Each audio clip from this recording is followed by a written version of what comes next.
नवाज शरीफ की वापसी की टाइमिंग का इन्हिसार इंतखाबात और सियासी सूरत हाल पर होगा।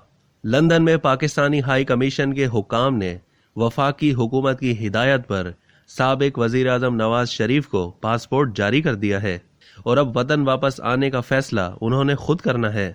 दूसरे साबिक वजीर आजम इमरान खान ने इस्लामाबाद में अपने मुतालबात तस्लीम किए जाने तक धरना देने का ऐलान कर दिया है, जो ईद के बाद ही होगा, जबकि मौजूदा वजीर आजम शहबाज शरीफ अपनी हुकूमत की मुश्किलात और पेचीदगियों के आखिरी मरहले से निकलने की कोशिशों में दाखिल हो गए हैं और अब हुकूमत के इस्तेहकाम की जिद्दोजहद में मसरूफ हैं।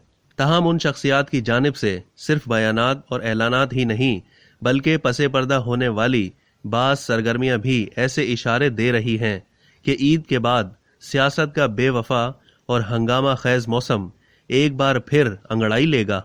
लेकिन इस मर्तबा बंद कमरों और तारीकी में होने वाली सरगर्मियों की सियासत नहीं, बल्कि चौराहों, सड़कों, गलियों और खुले मैदानों में महाज आराई और मैदान लगने के मनाजिर देखने में आएंगे।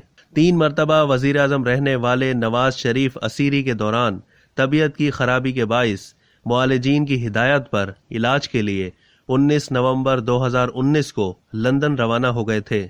अब तक के लिए इतना ही। मजीद मालूमात के लिए डेली जंग के यूट्यूब चैनल को सब्सक्राइब करना ना भूलिए और फेसबुक के पेज को भी लाइक करना ना भूलिए।